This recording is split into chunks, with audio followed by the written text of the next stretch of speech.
काला डायनासोर और ग्रिफिन और नागिन के अंडों की चोरी। एक बार की बात है, एक घना और सुंदर जंगल था। इसी जंगल में एक नाग और नागिन रहते थे। नागिन ने 2 अंडे दिए थे। नाग और नागिन अपने आने वाले बच्चों को लेकर बहुत खुश थे। सब कुछ अच्छे से चल रहा था कि एक दिन जंगल में काला डायनासोर आता है, जो बड़ा ही जालिम था और दुष्ट भी। जंगल में आते ही उसकी नजर हिरन और उसके बच्चों पर पड़ती है, जो घास चर रहे थे।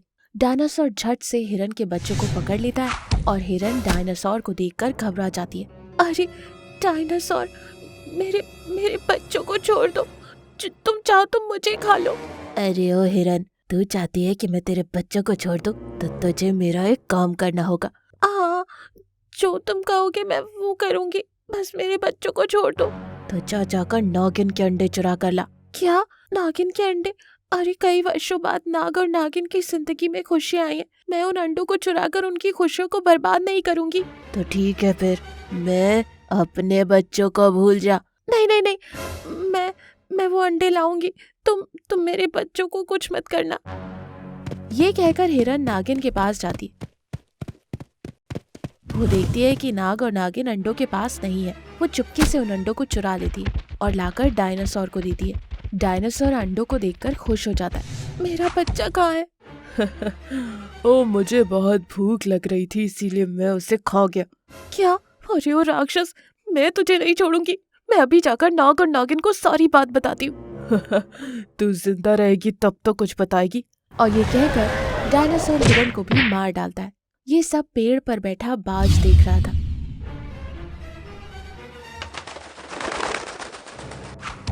वो तुरंत जाकर सारी बात शेर को बताता है। वहीं दूसरी ओर नाग और नागिन अपने अंडों को ना पाकर बहुत परेशान थे। वो इधर उधर ढूंढने लगते कि तभी वहाँ शेर और बाज आते। शेर नाग और नागिन को सारी बात बताता है। क्या? काला डायनासोर? हे शिव जी, जिस बात का डर था वही हुआ। उस डायनासोर से मेरे अंडों की रक्षा करना प्रभु। आखिर ये काला डायनासोर है कौन, और इसने तुम्हारे अंडे क्यों चुराए? उस काले डायनासोर के पास कई सारी शैतानी शक्तियां हैं और वो आने वाली पूर्णिमा को नागिन के अंडों को खाकर अपनी शक्तियों को और भी बढ़ाना चाहता है। अगर ऐसा हो गया तो अनर्थ हो जाएगा। अब हम क्या करें? नागिन, तुम चिंता ना करो, मैं अभी जाकर तुम्हारे अंडों को लेकर आता हूँ। रुको, मैं भी तुम्हारे साथ आता हूँ। नहीं, तुम यही रुको और नागिन का ख्याल रखो। ये कहकर नाग डायनासोर के पास जाता है। डायनासोर नाग को देखकर कहता है, अरे नाग, तुम यहाँ? लगता है तुम्हें अंडों के बारे में पता चल गया। हाँ, सही कहा। अब जल्द उन्हें वापस कर दे, वरना मैं तुझे जान से मार डालूंगा। ये सुनकर डायनासोर जोर जोर से हंसने लगता है। अरे ओ नाग, तू जानता है कि जब तक वो अंडे मेरे पास है तू मेरा कुछ नहीं कर सकता। मेरे पास कई सारी शक्तियां हैं। आने वाली पूर्णिमा को मैं नागिन के अंडों को खाकर और भी शक्तिशाली बन जाऊंगा। नाग डायनासोर पर हमला करता है और डायनासोर अपनी शैतानी शक्तियों से नाग को एक मूर्ति में बदल देता है। ये सब देख बाज तुरंत नागिन और शेर के पास जाता है और उसे सारी बात बताता है। क्या? अब हम क्या करें? उस दुष्ट डायनासोर को मारने में अब तुम ही मेरी मदद कर सकते हो। अरे जब नाग ही उस दुष्ट डायनासोर को कुछ नहीं कर सकता तो मैं क्या करूँगा? मैं भला कैसे उसे मार सकता हूँ? उस जालिम ने नागराज को मूर्ति में बदल दिया और मेरे अंडे उसके पास है। मैं चाहकर भी अपनी शक्तियों का प्रयोग उस पर नहीं कर सकती, लेकिन मैं अपनी शक्तियों का इस्तेमाल कर तुम्हें और बाज को एक साथ जोड़ दूंगी, जिससे तुम आसानी से उस दुष्ट का अंत कर सकते हो। पर इसमें खतरा है और इसमें तुम्हारी जान भी जा सकती है। क्या तुम दोनों फिर भी मेरी मदद करोगे? नागिन, अगर मेरी वजह से कई सारे जानवरों का भला हो सकता है तो मैं अपनी जान देने के लिए तैयार हूँ। हाँ नागिन, मैं शेर की बात से सहमत हूँ। मैं भी तुम्हारी मदद करने के लिए तैयार हूँ। नागिन अपनी जादुई शक्तियों से शेर और बाज को एक साथ जोड़ देती। अब शेर और बाज एक साथ जुड़ चुके थे और वो उड़ते हुए डायनासोर के पास जाते। नागिन भी डायनासोर के पास आती है। डायनासोर शेर और बाज को देखकर चौंक जाता है और नागिन से कहता है, अरे वाह नागिन, तू मुझे मारने के लिए ये किस अजीब से नमूने को लाई है। वैसे तू चाहे किसी को भी ले आ, मेरी शक्तियों के सामने सब बेकार है। अरे ओ डायनासोर, अपनी ताकत पर इतना घमंड अच्छा नहीं है। अब तू देख कि तेरा क्या हाल होगा। और ये सुनकर डायनासोर को बहुत गुस्सा आता है वो नागिन पर अपनी शक्तियों का प्रयोग करने ही वाला था कि शेरबाज डायनासोर पर हमला करता है। उन दोनों के बीच जमकर लड़ाई होती है। डायनासोर शेरबाज की शक्तियों के सामने कमजोर पड़ जाता है और मर जाता है। डायनासोर के मरते ही नागराज अपने रूप में आता है। शेरबाज भी अपने अपने रूप में आ जाते हैं। नाग और नागिन अपने अंडों को पाकर खुश होते। वो शेर और बाज का धन्यवाद करते। जंगल में दोबारा खुशियां छा जाती हैं। इस कहानी से हमें ये शिक्षा मिलती है कि अच्छाई के सामने बुराई का अंत होकर ही रहता है और बिना सोचे समझे अनजान लोगों की बातें सुनकर मुसीबत में मत पड़िए। सफेद शेर बकरी को मिली जादुई शक्तियां। जंगल में उल्लू बाबा की बात सब मानते थे। वो काफी ज्ञानी थे। उन्हें आने वाले हर खतरे का आभास पहले से ही हो जाता था और उनके पास हर मुसीबत का हल होता था। एक दिन ऐसे ही जंगल में जानवरों की सभा बुलाई गई थी और महाराज शेर सिंह काफी चिंतित दिखाई दे रहे थे। उन्हें इस हालत में देखकर आखिरकार हिरन ने उनसे पूछ ही लिया, क्या बात है महाराज, आप बड़े ही चिंतित दिखाई दे रहे हो और अचानक से सभा बुलाने का क्या कारण है? ये सभा तो मैंने उल्लू बाबा के कहने पर बुलाई है। उनकी बातों से ऐसा लग रहा है जैसे हमारे जंगल पर कोई बहुत बड़ी मुसीबत आने वाली है। आप सबसे शक्तिशाली सफेद शेर हो। आपके रहते हुए हम पर कोई मुसीबत नहीं आ सकती। अगर कोई मुसीबत आए भी तो आप उससे बड़ी आसानी से छुटकारा दिला दोगे। मुझे नहीं लगता इस बार कोई छोटी मुसीबत आने वाली है। खैर, उल्लू बाबा आते ही होंगे। वही हमें आने वाली मुसीबत के बारे में बताएंगे और उसका हल भी। शेर की बात सुनकर सारे जानवर आपस में बातचीत करने लगे। सब लोगों के मन में अब ये चिंता का विषय जाग उठा था। बेसब्री से उल्लू बाबा का इंतजार होने लगा कि कुछ ही पल में उल्लू बाबा सभा में हाजिर हो गए। ओहो, तो सभी जानवर यहाँ मौजूद हैं। कहीं मुझे आने में देरी तो नहीं हो गई? नहीं बाबा, हम सब आप ही का इंतजार कर रहे थे। अब आप जल्दी से बताइए जो कहने आए। हम सब से और इंतजार नहीं होता। सब लोग मेरी बात ध्यान से सुनो। इस बार हमारे जंगल पर एक ऐसा प्राणी आक्रमण करने वाला है जिससे बचना किसी भी ताकतवर प्राणी के बस की बात नहीं। वो प्राणी सबसे शक्तिशाली और जादुई है। उसे हराने के लिए हमारे जंगल में कोई भी सक्षम नहीं है। हमारे महाराजा भी नहीं? नहीं, हमारे महाराजा भी नहीं। अगर वो उससे लड़ेंगे तो 5 मिनट में ही हार जाएंगे। वैसे ये जानवर है कौन? कौन है ये और उसका सामना हम कैसे करेंगे? कुछ तो उपाय बताइए बाबा। एक प्राचीन काल का हाथी है, सबसे ताकतवर और शक्तिशाली, और उसमें कुछ जादुई शक्तियां भी है। इसलिए कोई आम जानवर उसका मुकाबला नहीं कर सकता। इससे बचने का और उसे हराने का बस एक ही उपाय है। मैं अपनी वर्षों की तपस्या से किन्हीं 2 जानवरों को आपस में मिलाऊंगा। उनकी शक्तियां शरीर आपस में मिल जाएंगे और साथ ही साथ कुछ जादुई शक्तियां भी मिलेंगी। अब वो दोनों जानवर कौन होंगे ये आप लोगों को आपस में तय करना है। इसमें उन दोनों जानवरों की जान भी जा सकती है।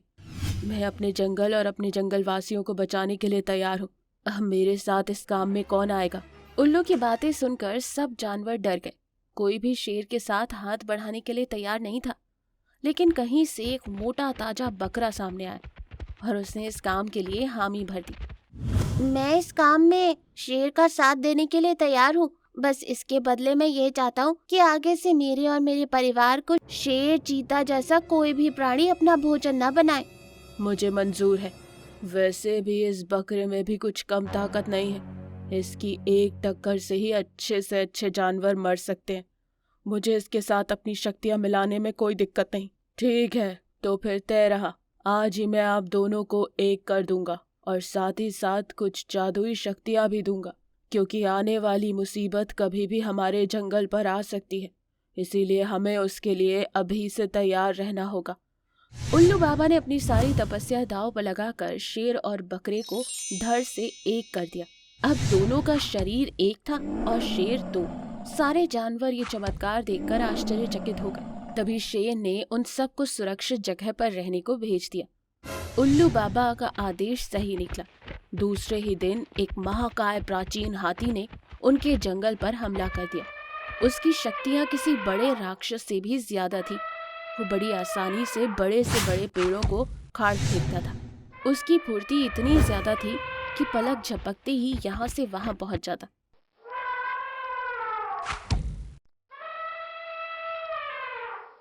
शेर और बकरे को उसके आने की खबर मिल गई और वो तुरंत उसका सामना करने पहुंच गए। ये कैसा प्राणी है, आधा शेर और आधा बकरी। ऐसे जीव मैंने आज तक नहीं देखे। तुम्हें हराकर तो मुझे और ज्यादा खुशी मिलेगी। कौन किसको हराएगा ये तो वक्त ही बताएगा। तुम्हें हमें मारकर खुशी मिलेगी और हमें हमारे जंगल और जंगल वासियों को बचाकर। हो, तुम बोलते बहुत हो, बोलोगे क्यों नहीं। दो सिर जो है, सिर्फ बातों की भूत हो या हाथ पैर भी चलाते हो। देखो तो तुम में कितना दम है। इतना कहकर हाथी ने तुरंत उन पर हमला कर दिया, लेकिन अपनी जादुई शक्तियों की मदद से शेर और बकरा वहां से गायब हो गए। जैसे तैसे उसने खुद को संभाला और शेर और बकरी को ढूंढने लगा। अचानक वो दोनों उसके पीछे प्रकट हो गए। बकरे ने अपनी जोरदार नुकीले सींगों से हाथी की पीठ पर वार कर दिया। अचानक हुए हमले से हाथी हड़बड़ा गया और वो संभल पाता। दोनों लगातार हाथी पर वार किए जा रहे थे।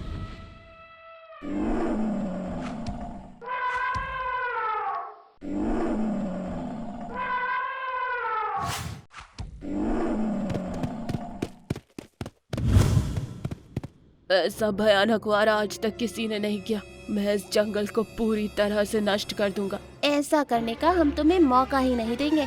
हाथी फिर से उन पर वार करता। इससे पहले ही दोनों ने एक साथ उस पर हमला कर दिया। उस वार से बच नहीं पाया और आखिरकार तड़प तड़प कर उसने दम तोड़ दिया। हाथी के मरते ही सारे जंगलवासी फिर से वहां इकट्ठा हो गए। उल्लू के जादू और बकरे और शेर की हिम्मत की वजह से एक भयानक जानवर का अंत हो गया। इस कहानी से हमें ये सीख मिलती है, अगर हम आपसी मतभेद भुलाकर एक हो जाएं, तो बाहरी दुश्मनों को आसानी से हरा सकते हैं। ये कहानी आपको अच्छी लगी तो लाइक और शेयर जरूर करें और कमेंट करके हमें जरूर बताएं। और हाँ, हमारे चैनल को सब्सक्राइब करना मत भूलिएगा। काला सुअर बना सफेद और जादुई पेड़। जंगल में कुछ जानवर आपस में बातें कर रहे थे कि तभी वहां सुअर आता है। पर सुअर के आते ही सारे जानवर मुंह बना लेते हैं।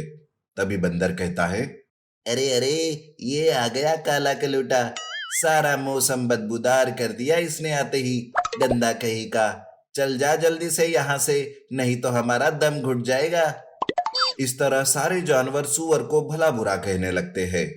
सुअर उनकी बात सुनकर बड़ा दुखी होता है। जानवरों की जली कुटी बातें सुनकर सुअर अंदर से टूट चुका था।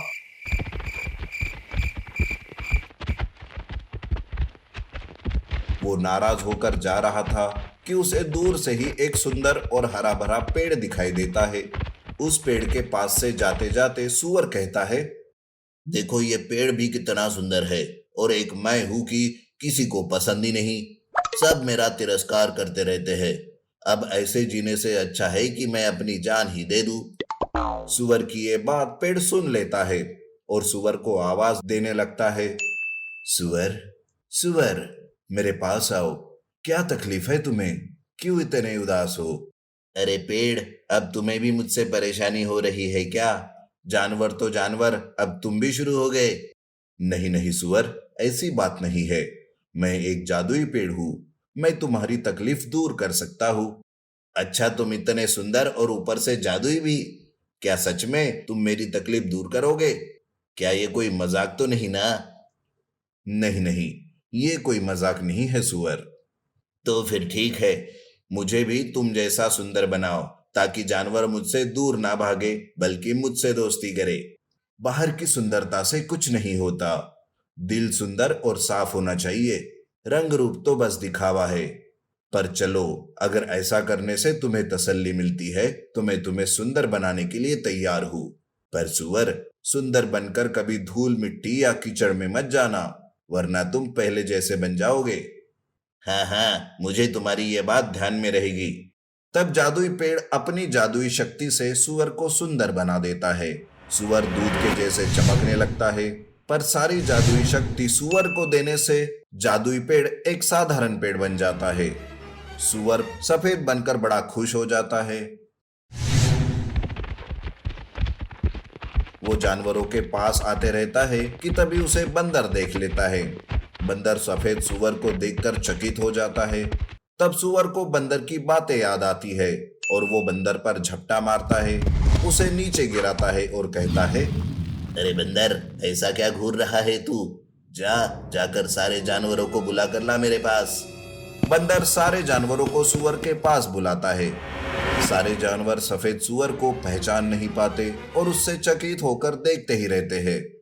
तब बंदर सुअर से कहता है, अरे तुम हो कौन और कहां से आए हो? मैं एक देवदूत हूँ, मुझे भगवान ने स्वयं यहाँ भेजा है। जाकर मेरे लिए फलों का इंतजाम करो। तब सारे जानवर सफेद सुअर को देवदूत समझकर उसके लिए फल लाते हैं, उसकी सेवा करने में जुट जाते हैं। सुअर भी जानवरों से काम करवा के बहुत ही खुश हो जाता है। उसके दिन बड़े ही आराम से बीत रहे थे। सुअर जानवरों पर हुक्म छोड़ने लगता है। कुछ दिन जानवर सुअर की बात तो मान रहे थे, पर अब कुछ दिनों से जानवर सुअर की गुलामी से तंग आ गए थे। एक दिन सारे जानवर इकट्ठा होकर बातें करते हैं। तब बंदर और हाथी कहते हैं, अरे इस सुअर ने तो नाक में दम कर दिया है, ये भगवान का दूत है, लगा कि वो हमारी मदद करेगा, पर ये तो हम पर ही हुक्म छोड़ रहा है। हाँ, अब बहुत हो चुका, अब हम उस सुअर की एक भी नहीं सुनेंगे। इस तरह सारे जानवरों में बगावत की बातें होने लगती है। ऐसे में एक दिन सुअर गर्मी से बेहाल हो जाता है। वो जानवरों को पानी लाने के लिए कहता है, पर तब कोई भी उसकी बात नहीं सुनता। तब सुअर कीचड़ में जमे हुए तालाब के पास जाता है, जहां कीचड़ भरा हुआ था। वो सुअर जादुई पेड़ की सारी बात भूल जाता है। उसे तो बस गर्मी से राहत चाहिए थी, इसलिए वो उस कीचड़ में डूब जाता है।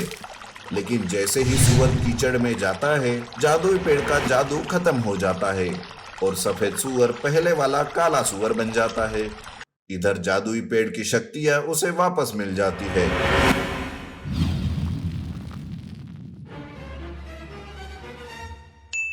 जानवर तब सुअर को पहचान जाते हैं। बंदर कहता है, अरे साथियों, ये कोई देवदूत नहीं बल्कि ये तो काला सुअर है। इतने दिन हमें बेवकूफ बनाया तुमने, अब हम तुम्हें नहीं छोड़ेंगे सुअर। तब सुअर भागते हुए जादुई पेड़ के पास आता है और कहता है, क्यों रे जादुई पेड़, मुझे जानवरों से पिटवाने का अच्छा बंदोबस्त किया था तुमने। ये तुम क्या कह रहे हो? ये तो तुम्हारे स्वभाव के कारण हुआ है सुअर। मैंने तुम्हें समझाया था, पर तुम ही मेरी बात भूल गए। इसमें मैं भला क्या कर सकता हूँ? देखो सुअर, अपने मन को साफ रखो, तब अपने आप तुम्हें सब पसंद करने लगेंगे। अपने स्वभाव को बदल कर देखो, सब ठीक हो जाएगा। इस तरह सुअर वहां से अपने रास्ते चले जाता है। पता नहीं सुअर खुद में बदलाव ला पाता है या नहीं, पर पेड़ ने जो कुछ कहा वो सही था। हमें अपने बाहरी रंग रूप पर नहीं, बल्कि अपने मन की सुंदरता पर ध्यान देना चाहिए।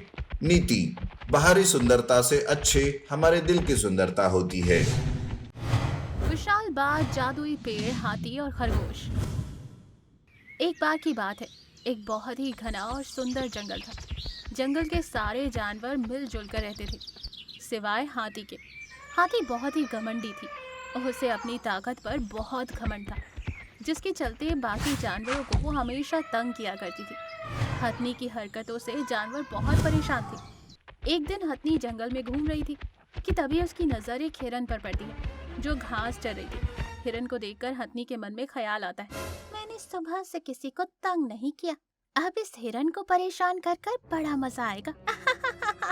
ये सोचकर हथनी चुपके से हिरन के पीछे जाती है और जोर से चिल्लाती है। एकदम से हुई इस आहट से हिरन डर जाती है और घबराकर गिर जाती है। ये देख हथनी को बहुत हंसी आती है।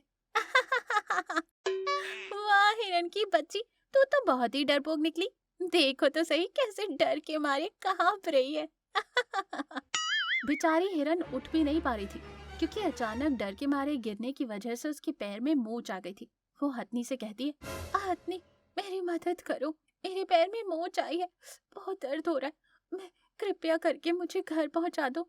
अरे चल हट, मैं तुझ जैसे डरपोक और कमजोर जानवर से सीधे मुंह बात भी ना करूं, मदद करनी तो दूर की बात है।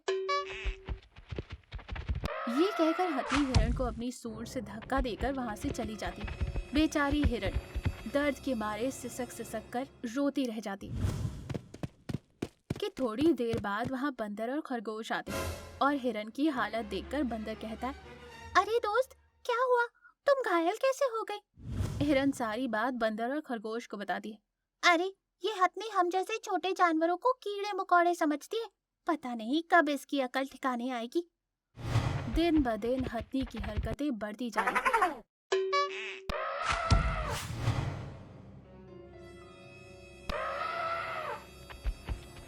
ऐसे ही एक दिन एक खरगोश अपने परिवार के लिए गाजर लेकर आ रहा था। हथनी खरगोश का रास्ता रोकती और कहती है, तेरी ये मजाल कि तू मुझे देखकर भी अनदेखा करते जा रहा है। ला, वो गाजर मुझे दे। हथनी, 2 दिन हो गए मेरे बच्चों ने कुछ नहीं खाया।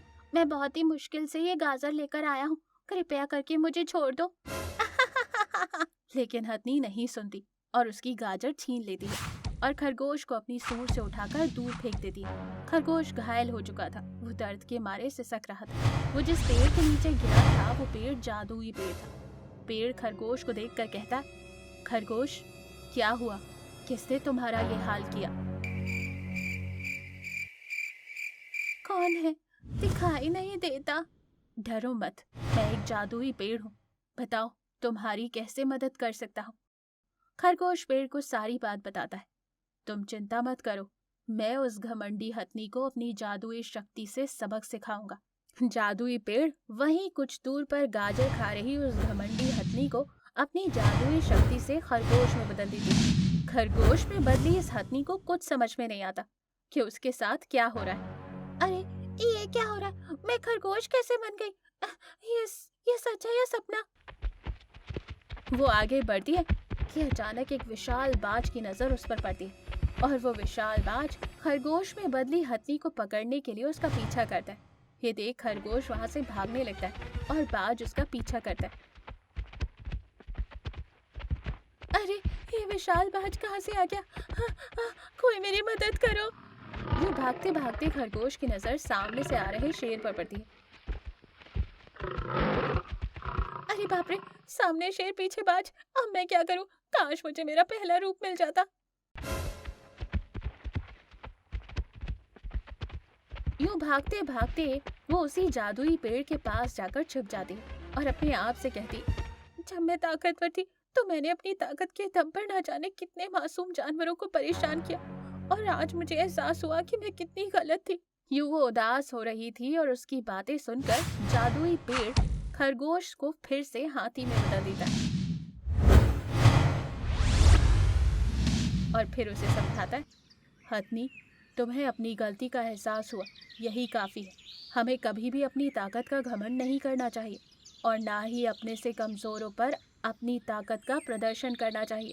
हथनी जादुई पेड़ का धन्यवाद करती है और उस दिन से वो जानवरों के साथ अच्छे से पेश आने लगती है। इस कहानी से हमें ये सीख मिलती है कि घमंड चाहे कितना भी ताकतवर क्यों ना हो, एक ना एक दिन उसे हारना ही पड़ता है। Dog porcupine attack leopard. जंगल में तेंदुए ने आतंक मचा रखा था। आए दिन वो किसी न किसी मासूम जानवर को परेशान करता, बिना किसी कारण उनका शिकार भी करता।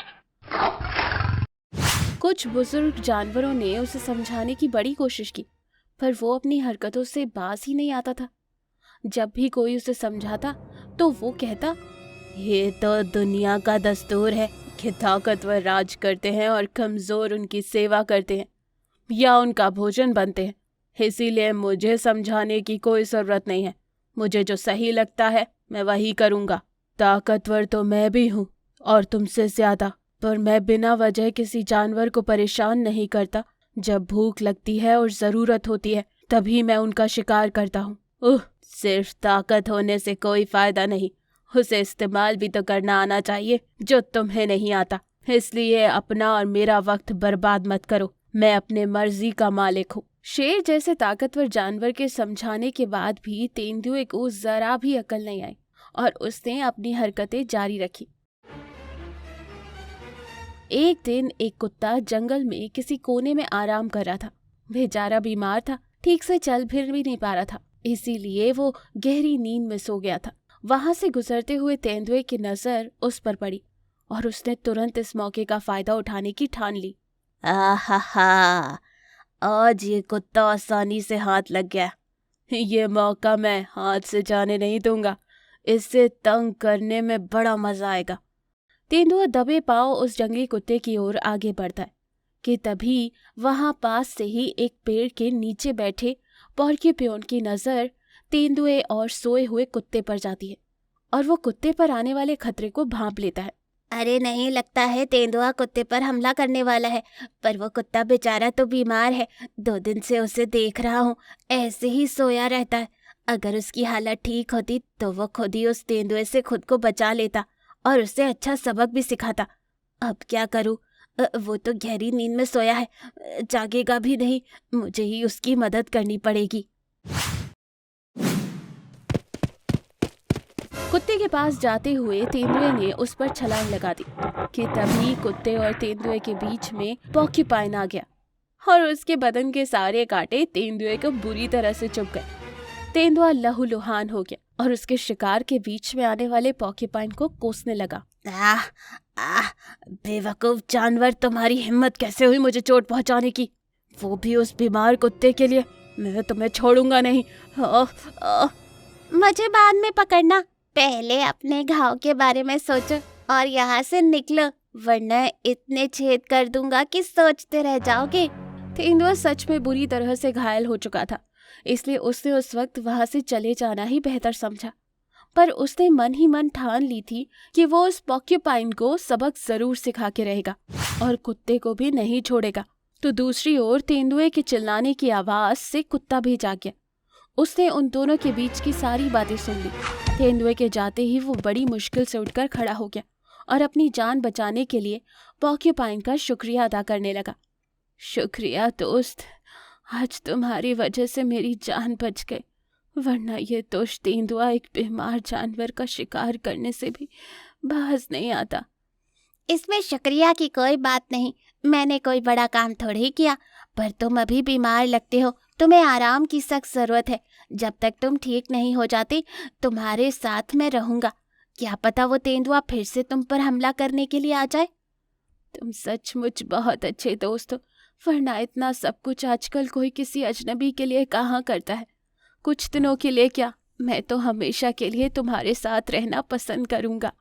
देखते ही देखते दोनों जानवरों में गहरी दोस्ती हो गई। कुत्ता भी जल्द से जल्द पूरी तरह से ठीक हो गया था। दोनों हमेशा साथ रहने लगे। तो वहां तेंदुआ अभी भी बदले की आग में जल रहा था।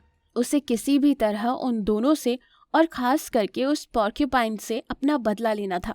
वो बस एक मौके की तलाश में था कि कब दोनों थोड़ी देर के लिए अलग अलग हो जाए और वो अपना इरादा पूरा कर सके। हमेशा गोंद की तरह एक दूसरे से चिपके रहते हैं। बस एक मौका मिल जाए तो मैं दोनों को सबक सिखाऊंगा और सबसे पहली बारी तो आएगी उस भित्ती पोर्क्यूपाइन की। और एक दिन तेंदुए को उसका मौका मिल ही गया। पोर्क्यूपाइन कुछ बीमार सा था, इसलिए कुत्ता उसके लिए दवाइयां लाने किसी दूसरी जगह गया था और पोर्क्यूपाइन उनके उसी खास पेड़ के नीचे बैठकर इंतजार कर रहा था। तेंदुए को इस बात का पता चलते ही वो फौरन उस पेड़ के नीचे जा पहुंचा और उस पोर्क्यूपाइन को अकेला पाकर जोर जोर से हंसने लगा। अब मुझसे बचकर कहाँ जाओगे? पहले तो तुम्हारी खबर लूंगा, फिर तुम्हारे उस दोस्त की। आज तो तुम्हारे वो कांटे भी किसी काम के नहीं। जरा तो शर्म करो तेंदुए, हमेशा कमजोर जानवरों पर हमला करता है। एक बार मुझे ठीक होने दे, फिर देख मैं तेरी क्या हालत करता हूँ। मुझे बेवकूफ समझाए क्या, या मूर्ख, जो मैं हाथ आया मौका ऐसे ही गवा दूं? आज तुझे मुझसे कोई नहीं बचा पाएगा, कोई भी नहीं। यहाँ उन दोनों की बातें चल रही थी तो वहाँ दूसरी ओर कुत्ते को न जाने किसी अनहोनी की आशंका होने लगी। उसे अपने दोस्त की चिंता सताने लगी, इसलिए वो बिना देरी किए उसके पास वापस लौट आया। वो जैसे ही पेड़ के पास पहुंचा उसने देखा कि तेंदुआ पोर्क्यूपाइन पर हमला करने की तैयारी में। उसने आओ देखा न ताओ सीधा तेंदुए पर छलांग लगा दी और अपने नुकीले दांतों से उसकी गर्दन दबोच ली। अचानक हुए हमले की वजह से तेंदुआ खुद को संभाल ही नहीं पाया और ये कुत्ता भी कोई साधारण कुत्ता नहीं था। जंगली, खूंखार और ताकतवर कुत्ता था। पीछे से हमला करते हो बुज़दिल, छोड़ो मुझे। बुज़दिल तो तुम हो जो कमजोर जानवरों पर हमला करते हो। बुज़दिल तो तुम हो जो कमजोर जानवरों पर हमला करते हो। तुम जैसों के साथ ऐसा ही करना सही है। आज मैं तुझे किसी भी कीमत पर नहीं छोड़ूंगा। कुत्ते को सही वक्त पर वहां देख पॉर्क्यूपाइन खुश हो गया। उसकी हालत देख पॉर्क्यूपाइन से रहा नहीं गया। रुक जाओ दोस्त, वो वैसे भी अधमरा हो चुका है। अब खुद को और तकलीफ देने की जरूरत नहीं। उसे उसके हाल पर छोड़ते हैं और यहाँ से चलते हैं। कुत्ते ने फौरन अपने दोस्त की बात मान ली और तेंदुए को उसी हालत में छोड़कर दोनों वहां से निकल गए। जंगल में आने जाने वाले सभी जानवर और पक्षी तेंदुए को ऐसी हालत में देखते और वहां से निकल जाते। कोई भी उसकी मदद करने के लिए आगे नहीं बढ़ा। तब जाकर तेंदुए को अपनी हरकतों पर पछतावा हुआ, पर अब बहुत देर हो चुकी थी और अब पछताकर कोई भी फायदा नहीं होने वाला था।